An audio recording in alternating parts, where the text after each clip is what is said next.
할렐루야. 네, 귀한 성도님들의 모습을 보고 서로 소통할 수 있는 것, 서로 나눌 수 있는 것, 마음을 하나로 모을 수 있는 것, 참 귀한 축복입니다. 오늘 함께 상고하고 나눌 말씀은 사도행전 6장 1절에서 7절까지의 말씀입니다. 제가 가진 성경은 신약성경 196면입니다.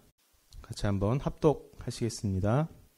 그때에 제자가 더 많아졌는데 헬라파 유대인들이 자기의 과부들이 매일의 구제에 빠짐으로 히브리파 사람들을 원망하니 12사도가 모든 제자를 불러 이르되 우리가 하나님의 말씀을 제쳐놓고 접대를 일 수 없는 것이 마땅하지 아니하니 형제들아 너희 가운데서 성령과 지혜가 충만하여 칭찬받는 사람 7을 택하라. 우리가 이 일을 그들에게 맡기고 우리는 오로지 기도하는 일과 말씀 사역에 힘쓰리라 하니 온 무리가 이 말을 기뻐하여 믿음과 성령이 충만한 사람 스데반과 또 빌립과 브로고로와 니가노로와 디몬과 바메나와 유대교에 입교했던 안디옥 사람 니골라를 택하여 사도들 앞에 세우니 사도들이 기도하고 그들에게 안수하니라. 하나님의 말씀이 점점 왕성하여 예루살렘에 있는 제자의 수가 더 심히 많아지고 허다한 제사장의 무리도 이 도에 복종하니라. 아멘. 오늘날에는 시집을 새로 가도 그 집에 곳간이 없어서 곳간 열쇠를 누가 쥐고 있느냐, 문자적으로 그렇게 중요한 건 아니죠. 근데 요즘에 정치적으로 좀 경랑이 일다 보니까 실세라는 말, 이제 모든 사람에게 너무 익숙한 말이 되어버렸습니다. 누가 실세를 쥐고 있느냐, 누가 실제 힘을 가지고 있느냐, 이런 얘기들이 이제 흔하게 뉴스에도 나오고 저희들이 이렇게 모이면 항상 3, 4, 5 모이면 그런 얘기들은 이제 계속해서 하게 되는데요. 오늘 말씀을 6장 1절에서 10절 말씀을 쭉 읽어보면서 공교롭게도 상당히 시사성 있는 말씀과 겹치는 부분이 많이 있어서 좀 예민하겠다라는 생각을 하면서 말씀을 준비했는데 과연 오늘 사도행전 6장 1절에서 7절까지 말씀 가운데 사도들이 지금 취하고 있는 행동을 우리가 바라보면서 과연 사도들은 어떤 의미, 지금 사도들이 우리가 기도와 말씀에만 전념하겠다라고 말하는 것이 어떤 의미를 가지고 있는 것인가를 좀 우리가 이게 깊이 좀 묵상해 보았으면 좋겠다라는 생각을 가졌습니다. 언제쯤 시어머님으로부터 곡간 열쇠를 받아 들으셨는지요? 아마 사람들마다 이렇게 물어보면 여쭈어보면 여성노님들 각각의 이야기들이 아마 풍성할 거라고 생각을 합니다. 특히 한국적인 정황에서 이 고부 갈등이라는 것이 다들 아니라고 말은 하지만 그 진실 게임을 하다 보면 이 거짓말 탐지기에 다 나타나는 그런 것들이더라고요. 심지어 보면 요즘에는 그 텔레비전 프로그램에도 유명한 연예인들이 나와서 며느리와 함께 나와서 거짓말 탐지기에 손을 올려놓고 진실 게임을 하는 모습들을 간혹가다 이렇게 보게 되는데 여러 가지 그 퀘션들이 있더라고요. 며느리가 시어머니에게 잘하는 거는 돈 때문이다. 질문을 시키는데 다들 아니라고 대답을 하는데 진실 탐지기는 거의 100이면 100, 10이면 10, 그렇다. 예스라는 대답이 나오기도 하고요. 그런 여러 가지들이 이야기들이 있습니다. 그 곡간 열쇠. 결국은 그 집을 쥐고 있는 힘, 권력, 어느 단체든지 있는 것인데 그런 것을 누가 가지고 있느냐에 따라서 이제 많은 그림들이 바뀌는 것이죠. 그런데 오늘 교회의 모습에도 그런 현상이 나타났습니다. 우리가 사도행전 성경을 쭉 읽어가면서 참 선교적인 성도들이 사도행전을 읽으면서 선교적인 생각과 마인드와 삶의 방향을 정하게 된다라고 생각하게 되는 여러 가지 이유들이 있는데 그 중에 하나가 뭐냐면 사도행전 교회, 초대교회가 가지고 있는 그들이 처했던 상황 속에서 성령께서 임하시고 사역하신다라는 어떤 포지티브한 면, 긍정적인 면만을 계속해서 보여주는 것이 아니라 성령께서 일으키시는 그 사건 현장에서 일어나는 그 반대급부에 있는 문제들까지도 그대로 보여지고 있다라는 것. 그래서 그 문제들을 과연 성령께서 또는 사도들이 교회가 어떻게 해결하고 어떻게 거기서 자세를 취하고 어떻게 푸시해 가느냐, 스스로 안에서 하나님의 사역을 이루어 가느냐, 그런 대답들을 오늘 말씀이 주고 있는 것입니다. 이미 벌써 우리가 1장에서 5절까지 오면서 교회에 여러 가지 문제들이 발생했고 그 문제들을 해결해 왔습니다. 오늘 또 한 번의 문제가 발생하는데 그 문제가 발생하는 정황이 무엇이냐면 제자들이 늘어나기 시작했다. 복음이 전파되었고 그 복음을 들으면서 교회가 흥왕하기 시작하였고 교회의 그 선한 행실, 자기의 재산을 가지고 와서 팔아서 사도들의 발 앞에 내려놓고 사도들이 그것을 받아서 사도적 권위를 가지고 나누어 주던 그 모습을 보고 유대인 공동체가 참 선한 사람들이다. 하나님의 나라를 이루어가는 귀한 사람들이다. 그러면서 칭찬을 하면서 제자들이 기하급수적으로 늘어나기 시작했다는 거죠. 제자들이 늘어났다는 건 뭐냐면 기존의 성전 중심의 유대교에서 나와서 새로운 종말을 가져오는 하나님의 나라 운동이 일어나는 바로 여기가 그곳이다라는 생각을 하고 거기로 들어왔다는 것이죠. 그런데 이렇게 기하급수적으로 늘어나는 교회의 어떤 그 폭발적인 부흥, 수적인 부흥, 혹은 질적인 부흥, 그 부흥의 현상에 맞추어서 교회가 어떤 그 실제적으로 선교적인 마인드를 개발할 수 있었느냐라고 보면 그러지 못했던 것 같아요. 그 발에 맞추어서 교회가 어떻게 더 고민하고 더 소통하고 더 복음을 밑바닥까지 정말 고통 가운데 있는 사람에게까지 소통하게 할 것인가의 이슈에 있어서는 그렇게 성공적이지 못했던 것 같습니다. 그래서 결국 문제가 발생했습니다. 그 문제에 대해서 오늘 말씀은 어떤 문제였냐? 소통의 문제였다라고 얘기하고 있어요. 소통의 문제였다. 소통의 문제가 발생하면 언제나 그 결과적으로 소외된, 소통이 가닿지 않는, 메시지가 가닿지 않고 서로의 마음이 하나로 모아지지 않는 그 상황에서 그 마음, 하나의 마음에서 소외된 사람들이 늘 발생하는데 그런 사람들이 발생했다. 그리고 그들이 아파했다. 그렇게 말씀해주고 있습니다. 구체적으로 말하자면 유대인 공동체는 늘 고아와 과부에 대한 그 따뜻한 마음을 잃지 말라는 하나님의 그 계명을 가지고 있었기 때문에 늘 그들이 가지고 있는 재물과 여러 가지 그 음식들을 통해서 과부들을 늘 도와주었습니다. 특히 고대 근동 사회에서 과부라고 하면 정말 괴로운 사람들이에요. 그 당시에는 모든 것이 남성 중심으로 되어 있기 때문에 남편이 보호해 주어야 하고 아버지가 보호해 주어야 하고 심지어 아들이 보호해 주어야 하는 그 사회적인 규약 안에 있었는데 그 보호 장치들이 다 사라져버린 사람들, 그들을 대표적으로 고아와 과부라고 말을 하는데요. 그 과부에 대한 도움을 유대 공동체는 매일같이 도와주고 있었어요. 그런데 문제는 이 교회가 폭발적으로 성장하면서 이 유대인들이 하던 방식, 유대인들의 사용하던 언어, 유대인들이 하던 그 문화대로 하다 보니까 그 안에서 헬라파 과부들이 소외되는 현상이 발생한 것입니다. 일부러 그러려고 한 것이 아니라 말 그대로 이 하드웨어가 좋아지면 소프트웨어도 같이 업그레이드가 되어야 되는데 이것이 안 되는 거예요. 그러다 보니까 이게 이제 문제가 발생하기 시작한 것입니다. 근데 이제 우리가 이 문제를 바라볼 때 과연 이 문제가 뭐 그냥 그렇게 겉으로 드러난 어떤 한 대상이 소외되었고 그들에 대해서 욕구를 만족시켜주면 끝나는 그런 간단한 문제였느냐라고 볼 때에 우리가 지금까지 읽어왔던 사도행전 말씀을 볼 때 그리고 오순절 성령 강림 때문에 교회에 일어났던 그 역사적인 의미를 우리가 찬찬히 볼 때에 이것은 아주 심각한 문제였다라는 것을 볼 수 있어요. 오순절이 어떤 의미이냐? 우리가 제가 전에 말씀 함께 나누었던 것처럼 오순절은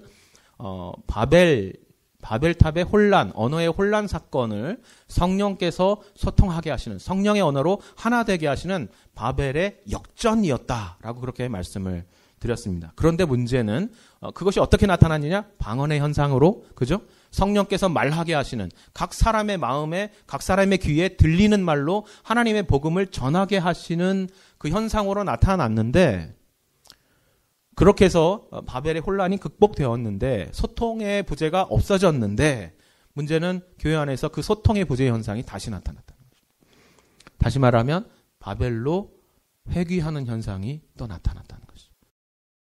성령은 계속해서 바벨을 극복하고 그러나 사람의 연약함과 한계는 그 안에서 동시에 바벨로 돌아가는 현상이 동시에 계속 나타난다는 것입니다. 그래서 이것은 사실은 아주 심각한 문제라고 할 수 있어요. 그 바벨로 돌아가는 첫 번째 사건이 우리가 지난주에 보았던, 지지난주에 보았던 아나니아와 삽비라의 사건이었습니다. 성령이 임재하면서 교회와 성도들이 하나의 마음과 하나의 뜻을 가졌다라고 말했는데, 그 소통이 끊어졌던 사건이, 첫 번째 사건이 아나니아와 삽비라가 사도들에게 나가서 그들의 마음을 속였던 것, 의도적으로 소통하지 않았던 것, 의도적으로 진정성이 없는 소통을 했던 사건이 첫 번째 사건이었다면, 두 번째는 회중이 잘못을 한 게 아니라 우리가 천천히 살펴볼 때 두 번째는 그 문제의 발단이 사도들 자신에게 있었다라는 것을 우리가 볼 수가 있습니다. 사도들의 소통 능력이 부재로 인하여서 나타난 사건이었다라고 볼 수 있어요. 헬라파 과부들은 흔히 예전에는 헬라파 과부들은 헬라인들이었다 이렇게 말을 하지만 그렇지는 않고요.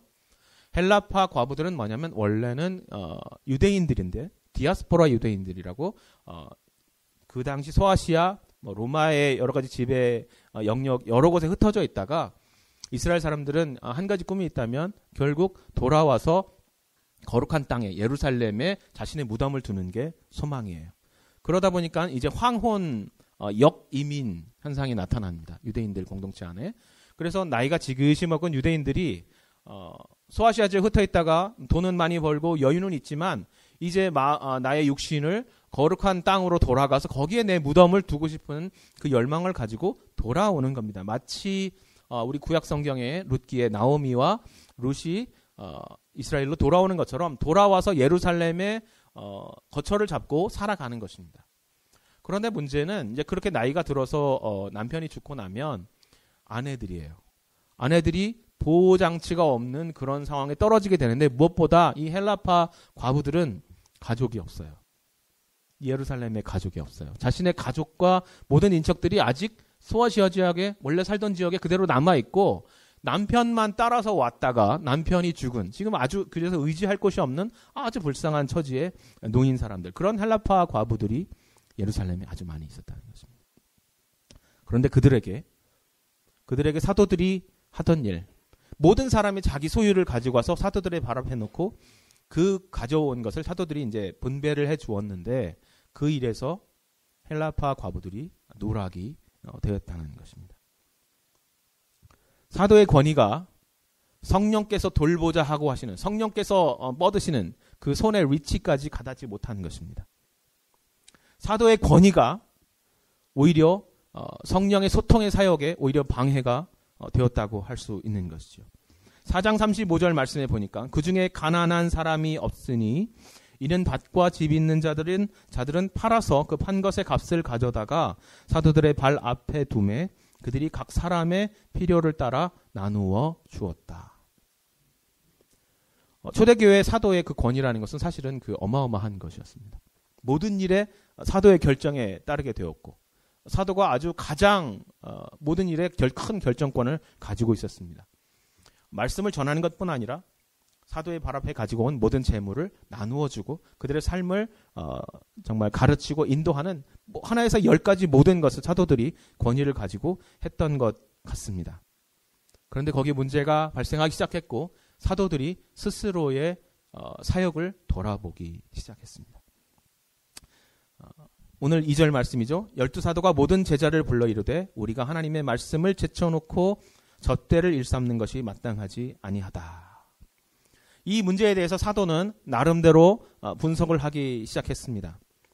2절 말씀 우리가 읽어보면 자칫 잘못 읽으면 12사도가 모든 제자들을 불러 이르되 우리가 하나님의 말씀을 제쳐두고 젖대를 일삼는 것이 마땅하지 않다라고 말한 이 말씀을 우리가 잘못 읽으면 하나님의 말씀을 연구하는 일과 기도하는 일은 존귀한 일이고 성도들을 섬기고 그들에게 가서 그들의 필요를 채워주는 것은 좀 저속한 일이라서 우리가 저속한 일을 하는데 시간을 쓸 시간이 없다라고 말하고 우리는 더욱더 고귀하고 필요한 일, 사도적인 일, 조금 더 하이 레벨 미니스트리를 하겠다라고 말하는 것처럼 듣기가 쉽다는 거죠. 그런데 과연 그럴까라는 생각을 오늘날의 현상을 두고 우리가 살펴보면 쉽게 이해할 수 있습니다. 어느 단체든지 우리가 처음에 시작할 때 말했던 그 곡간 열쇠, 실세를 쥐고 있는 사람은 무엇을 하는 사람이죠? 그 단체가 가지고 있는 재화, 돈, 권력, 이것을 주무르는 사람들입니다. 그런데 사도들이 지금 뭐라고 말하고 있는 것이냐면 성도들이 자신의 재물을 팔아서 사도 앞에 가져온 그 재물을 다루는 일, 이 재물을 다루는 일에 내가 이 실세에 즐거워하는 것, 우리가 여기에 우리의 권위를 내세우는 것이 교회가 건강하게 성장하고 하나님께서 원하시는 아름다운 성도 간의 뜻을 하나로 모으는 일에 방해가 된다라고 말하는 것입니다. 그러면서 사도가 결정한 것이 무엇입니까? 우리는 이 국간 열쇠를 고집하지 않겠다라고 말합니다. 이 돈을 주무르는 일에 있어서 우리는 전혀 얽매이지 않겠다. 우리는 권력을 고집하고 그것으로 교회 안에서 우리의 자리를 지키는 일에 관심을 두지 않겠다라고 선언하면서 이 일을 감당할 수 있는 사람들, 경건하고 거룩하고 믿음 있는 사람을 뽑아 그들로 하여금 우리 사도적 권위 안에 있었던, 지금까지 우리가 해왔던 이 돈을 만지는 일, 이 정말 힘이 있다라고 세상이 볼 때 보여지는 이 일을 그냥 우리는 릴리즈해 주겠다라고 말하는 것입니다. 사도들의 이러한 문제 해결의 방식에 대해서 우리가 조금 더 살펴보았으면 좋겠습니다. 먼저 그들은 모든 제자를 불렀습니다. 어찌 보면 교회 안에서 일어난 한 국지적인 문제였어요. 헬라파 과부들의 문제였습니다. 그들의 문제만 해결해주면 되는 것이었습니다. 그러나 그렇게 하지 않고 사도들이 모든 성도들을 다 불렀어요. 모든 제자를 다 불러놓고 하나의 답을 주고 이렇게 해라 라고 말하는 것이 아니라 물론 문제 해결의 방식은 주었지만 설득하고자 했습니다. 그들을 설득했습니다. 사도의 권위로서 결정할 수 있고 사도의 권위로서 문제를 해결할 수 있지만 그것이 아니라 모든 제자를 불러서 함께 다시 하나의 마음, 다시 하나의 뜻이 되도록 노력했다는 것입니다. 그래서 이것을 하나의 국지적인 사건으로 본 것이 아니라 하나의 마음과 하나의 뜻으로 성령께서 이루셨던, 그러나 어디인지 모르게 우리가 놓쳐서 그 하나의 마음과 하나의 뜻을 잃어버렸던 그 자리로 돌아가야 한다라는 그 중요한 urgency를 모든 구성원들과 함께 나누었다라고 말하고 있는 것입니다. 우리가 오늘날 교회 안에 있어서 이 소통의 문제가 얼마나 중요한지 생각해 볼 수 있어요. 교회가 그저 빨리 가고 싶고 빨리 성장하고 싶고 빨리 어떤 외적인 표지들을 막 늘려가고 싶다면 이렇게 발생한 문제들, 소통의 문제를 그냥 국지적인 문제야 라고 생각하면서 그냥 행정적인 능력으로, 행정적인 권위로 그냥 해결해 버리면 그만일 수도 있습니다. 그러나 사도들은 여기서 아니야, 우리가 천천히 가야겠다라고 결정을 하고 모든 제자를 다 불러 모아놓고 우리가 조금 불편하더라도 조금 시간이 걸리더라도 함께 소통하고 함께 복음 안에서 우리가 어디서부터 이 발걸음에 문제가 생겼는지를 점검해보고 기도해보고 그 답을 함께 찾아가자라고 설득하기 시작했다는 것입니다. 또 하나의 사도들의 성숙함이라면 그들은 독점하려 하지 않고 나누어 주었습니다. 공동체 안에 말씀드린 것처럼 재화, 돈을 주무르는 일에 있어서 이것이 사도의 독보적인 권한이라고 말하지 않고 이것을 할 수 있는 사람을 함께 세우는 방식으로 문제를 해결해 주었다는 것입니다. 성도들은 우리는 더 이상 이제 만몬의 지배, 돈의 지배 아래 있지 않고 하나님의 통치 아래 있습니다라는 신앙 고백으로 자신의 재물을 팔아서 사도들 발 앞에 갖다 놓았다면 사도들 역시 나를 지배하는 것은 만몬이 아니라 하나님입니다라는 신앙 고백을 어떻게 했느냐? 사도들은 자기들 발 앞에 갖고 온 그 재물을 예수님께로 그냥 통째로 주어버린 것입니다. 우리 역시 우리를 다스리는 것은 돈이 아니고 만몬이 아니고 하나님이다 라는 선언을 하면서 공동체가 함께 책임지고 공동체가 함께 나눌 수 있는 사역으로 그 사역 자체를 고귀하게 만들어 주었다는 것입니다. 만몬의 유혹 앞에서 사도들이 보란듯이 승리한 것이었다라고 우리가 말할 수 있습니다. 세 번째 사도들의 성숙함을 말하자면 사도들이 참으로 제가 보기에도 귀한 사람들이었다라고 보는 것이 사도가 스스로의 한계를 인정했다. 사도권의 본질에 대한 고민을 하면서 교회가 사도의 가르침 위에 세워져야 하는데 그 사도의 가르침이라는 것에 정말 잃어버려서는 안 되는 본질은 무엇이냐? 그것은 말씀입니다. 사도에게 주어진 독특한 이 권위.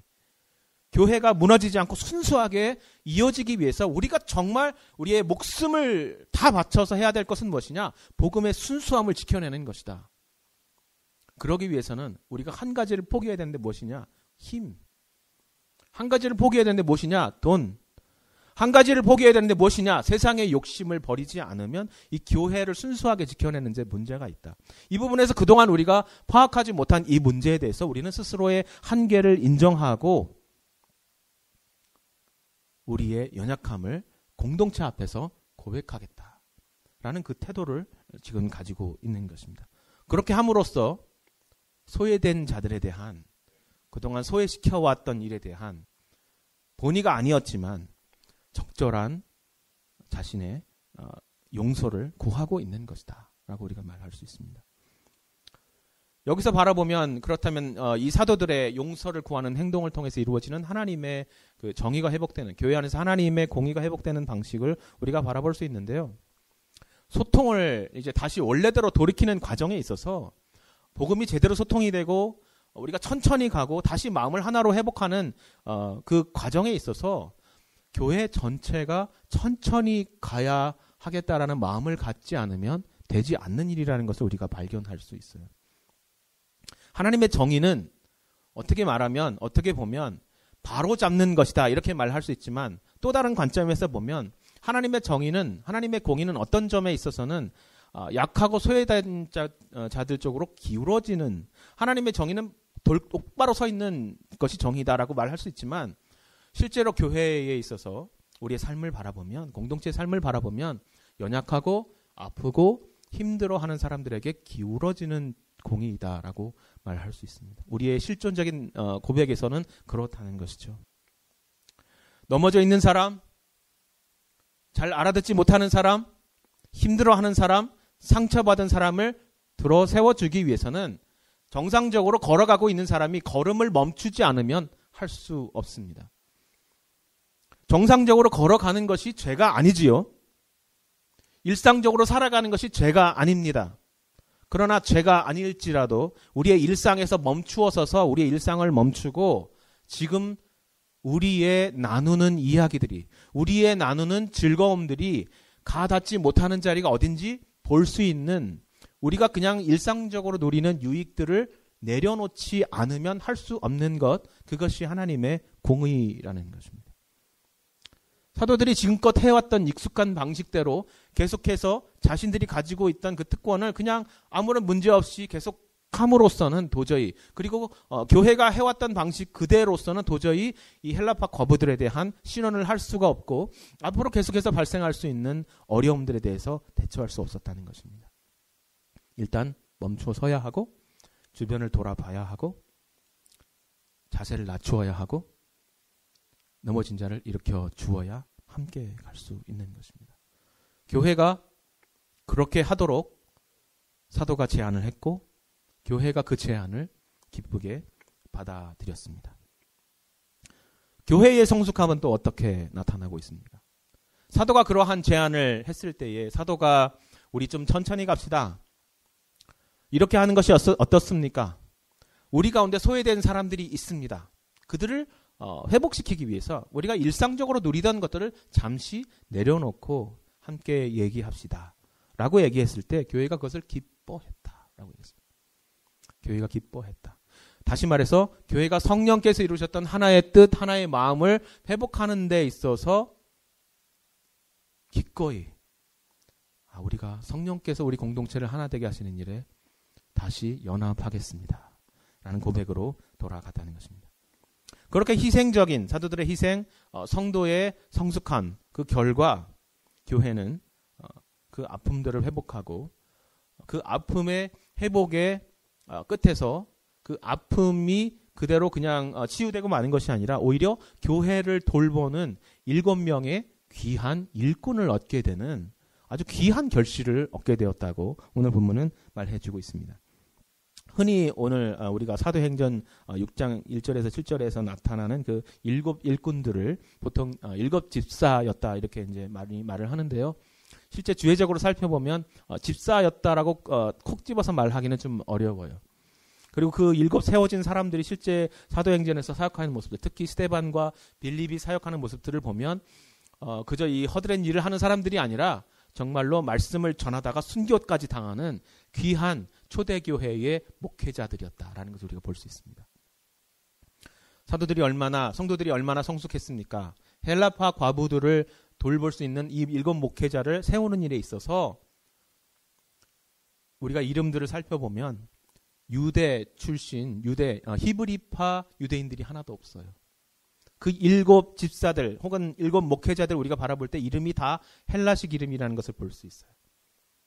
온 교회가 소외받은 그 사람들을 위해서 철저하게 그들의 목소리를 들어주고 그들의 목소리를 신원하고 그들의 처지를 돌봐줄 수 있는 가장 적합한 사람을 세워주었는데 그것이 바로 무엇이냐? 헬라파 목회자들을 세워서 저들이 다시는 소외되지 않게 계속해서 그들의 언어로, 그들의 문화로, 그들의 삶의 방식으로 귀를 기울여 주십시오라고 실제로 교회가 그렇게 결정해 주었다는 것입니다.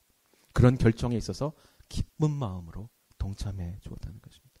온 교회가 멈추어 서서 자기 즐거움을 잠시 내려두고 하나의 마음, 하나의 뜻, 예수께서 우리 공동체에 오신 것처럼 그렇게 성육신적으로 함께 사역을 해가고 있었다라고 말씀해 주고 있습니다. 이 세움의 원칙, 이 세움의 방식이 지금 사도행전 1장부터 6장까지 계속해서 반복해서 나타나는데 우리가 이 원리를 조금 살펴볼 필요가 있습니다. 예수님께서 이 교회를 세움에 있어서 베드로 사도의 그 중요함을 아시고 베드로에게 다시 찾아가셨을 때, 베드로에게 다시 사명을 주시고 그를 세워주셨을 때 먼저 하신 것이 베드로의 그 아픈 상처를 다시 수면 위로 떠올리는 것이었습니다. 네가 3번이나 나를 부인했지라고 말하시는 것처럼 그 charcoal fire, 그 불, 모닥불에서 자기가 예수님을 부인했던 그 장면을 떠오르게 하시고 회개하게 하시고 회복되게 하셨습니다. 그리고 베드로를 세워주셨습니다. 이제 예수님께서 부활하신 후에 공동체가 모이고 예수님이 승천하셨을 때 그 공동체를 회복하게 하시는, 제자 공동체를, 사도 공동체를 회복하게 하시는 방법도 마찬가지였습니다. 먼저 성령께서 그들 안에 있는 상처, 가룟 유다로 인해서 예수님을 배신했던, 그리고 부인했던 그 상처를 떠오르게 하시더니 그것을 치유하게 하시고 그 자리에 마띠아라는 제자를 세워서 그 문제를 해결하시고 다시 걸어갈 수 있게 해주셨습니다. 오늘 또 이렇게 교회에 문제가 발생했을 때에 이미 말씀드린 것처럼 아나니와 삽비라의 그런 문제가 발생했을 때에 아나니와 삽비라는 하나님의 성령의 어떤 그 인디케이션 때문에 컨빅션 때문에 죽임을 당하였지만 또 반대쪽에서는 바나바와 같은 신실하게 자기를 헌신하는 성도들이 교회 안에서 지도자들이 세워졌습니다. 또 오늘 이렇게 헬라파 과부들이 소외되는 교회의 소통의 문제들이 발생했을 때 성령께서는 어떻게 하시느냐? 그 문제를 회중 전체의 문제로 드러내시면서 그것을 어루만지시면서 이 7 집사들을 세우시는 세움의 방식으로 다시 이 문제를 또 해결해 주셨습니다. 오늘날 우리 그 교회에, 우리 복음의 빛 교회에 걸어가는 모든 걸음걸이마다 즐겁고 행복하고 기쁜 일들만 있으면 참 좋겠지만 초대교회에서 그랬던 것처럼 우리 안에도 어려운 일들이 계속해서 생겨갈 것입니다. 그것은 피할 수 없는 일이라고 생각합니다. 그럴 때 우리가 어떤 자세로, 어떤 대화로, 어떤 소통으로 이 문제들을 해결해 갈 것인가 라는 메시지를 오늘 우리 말씀에서 들을 수 있습니다. 사도의 태도를 통해서 한 가지 발견하게 되는 것은 우리에게 문제가 있을 때, 우리에게 아픔이 있을 때, 우리에게 한계가 있을 때 공동체 앞에서 우리의 한계를 인정하는 것, 그것은 참으로 귀한 일이라고 생각됩니다. 그 가장 첫 번째 시작은 저와 같은 목사와 직분자들이 함께 한 마음으로 감당해야 될 일이 아닌가라고 생각합니다. 여러분, 죄송합니다 잘못했습니다. 우리가 부족했습니다. 성령의 치유하심과 도우심을 구합니다. 라는 고백은 공동체 안에 참 귀한 고백입니다. 먼저 죽어진다는 것, 먼저 낮아진다는 것, 먼저 자신의 한계를 긍정하고 자기를 vulnerable하게, 나의 연약함을 내려놓는다는 것은 참 귀한 일입니다. 사도들을 잘못 이해해서 존귀한 사역만 하겠습니다. 이제 그렇게 말하는 것이 아닙니다. 지금 사도들은 우리의 문제를 해결하고 우리가 실패했던 그 부분에 있어서 하나님의 온전하신 회복하심을 구합니다라고 회중 앞에 고백하는 것입니다. 곡간 열쇠를 내어줄 수 있는 것, 이건 정말 중요한 것입니다. 공동체가 모였을 때에 누군가 가지고 있는 그 실제적인 영향력, 실제적인 행정력, 실제적인 권위, 이것을 내세운다면 교회는 절대 회복될 수가 없습니다. 여기에서 우리가 하나 될 수 있는 것. 그러면서 공동체 전체가 소통하면서 천천히 가자고 서로를 다독이는 것.